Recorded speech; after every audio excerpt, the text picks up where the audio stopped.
एक बड़े शहर में रेखा नाम की एक महिला रहती थी जो लगभग 50 सालों से एक ही घर में काम कर रही थी। उसने उस घर की 3 पीढ़ियों की सेवा की थी। अब वह बूढ़ी हो चुकी थी, लेकिन उसकी वफादारी और ईमानदारी पर कभी किसी ने शक नहीं किया था। एक दिन रेखा काम पर पहुंची। उसने देखा कि घर की मालकिन प्रिया की माँ भी वहीं आई हुई है। प्रिया की माँ हमेशा अपनी बेटी को कामवाली के खिलाफ भड़काती रहती थी। वह कहती थी, तुम इस कामवाली को घर का सदस्य क्यों समझती हो? तुम इसे इतना सिर पर क्यों चढ़ा रही हो?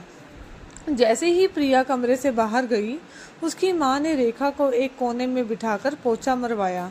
फिर उसने उसे झाड़ू लगाने को कहा और यहाँ तक कि सोफे हटाकर भी सफाई करवाई और फिर से पोछा लगवाया। रेखा एक बुजुर्ग औरत थी, लेकिन उसने बिना कुछ कहे सारा काम किया। थोड़ी देर बाद प्रिया की माँ ने अपनी बेटी से कहा, जाओ बेटी, जो मैंने तुम्हें सोने के टॉप्स दिए थे वह लेकर आओ, मैं उन्हें पहनना चाहती हूँ।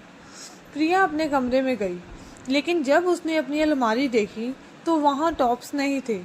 उसे भी शक होने लगा कि कहीं कामवाली रेखा ने तो चोरी नहीं कर ली। प्रिया की माँ ने चिल्लाकर रेखा को बुलाया और उसे बहुत मारने लगी। वह बोली, तुमने ही टॉप्स चुराए हैं। तुम इतनी वफादार होने का ढोंग करती हो, लेकिन आज तुम्हारी चोरी पकड़ी गई। रेखा रोने लगी और बोली, नहीं मालकिन, मैंने कोई चोरी नहीं की। मैंने इस घर में 50 साल से काम किया है। आपने मुझे सारे पैसे मेरे हाथ में दिए हैं, कभी मैंने कुछ नहीं चुराया। अब मैं ये छोटे से टॉप्स क्यों चुराऊंगी? कृपया मुझ पर विश्वास कीजिए। आप सीसीटीवी कैमरे में देख लीजिए, मैंने चोरी नहीं की। तभी प्रिया की बहू वहाँ आ गई। उसने रेखा को पीटते हुए देखा और पूछा, माँ, क्या हुआ? आप क्यों मार रही हैं आंटी को? प्रिया की माँ ने कहा, इसने मेरे सोने के टॉप्स चुरा लिए हैं। प्रिया की बहू ने मुस्कुराते हुए कहा, नहीं माँ, आंटी ने कोई चोरी नहीं की। वह टॉप्स तो मैंने सुबह ऑफिस जाते समय पहने थे, वह मेरे कानों में हैं। ये सुनकर प्रिया की माँ और प्रिया हैरान रह गई। उन्होंने देखा कि प्रिया की बहू के कानों में वही टॉप्स थे। प्रिया की माँ को अपनी गलती का एहसास हुआ। उन्होंने और प्रिया ने रेखा से माफ़ी मांगी और कहा, हमें माफ़ कर दो रेखा, हमने तुम्हें बेवजह मारा और तुम पर शक किया।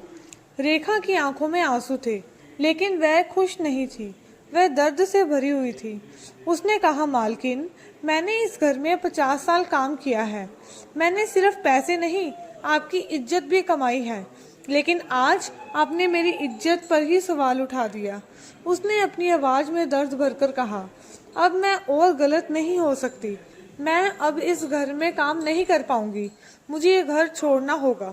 ये कहकर रेखा ने अपनी इज्जत को अपने काम से ज़्यादा अहमियत दी और उस घर से हमेशा के लिए चली गई। प्रिया और उसकी माँ को एहसास हुआ कि विश्वास एक ऐसी चीज़ है जो एक बार टूट जाए तो उसे दोबारा बनाना बहुत मुश्किल होता है। हमें कभी भी किसी पर बिना सोचे समझे इल्ज़ाम नहीं लगाना चाहिए। कुछ रिश्ते पैसों या सामान से नहीं, बल्कि विश्वास और इज्जत से बनते हैं। एक बार विश्वास टूट जाए तो रिश्ता भी टूट जाता है। जो लोग हमारे लिए वफादारी से काम करते हैं, उनकी इज्जत करना हमारी जिम्मेदारी है। दोस्तों, ये कहानी आपको कैसी लगी?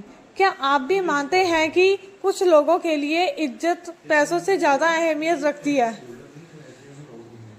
अपनी राय हमें कमेंट सेक्शन में ज़रूर बताना। अगर आपको ये कहानी पसंद आई हो तो इसे लाइक करें, अपने दोस्तों और परिवार के साथ शेयर करें और हमारे चैनल को सब्सक्राइब करना बिल्कुल ना भूलें। हम आपके लिए ऐसी ही और भी प्रेरणादायक और दिल छू लेने वाली कहानियाँ लाते रहेंगे। आपके प्यार और समर्थन के लिए धन्यवाद।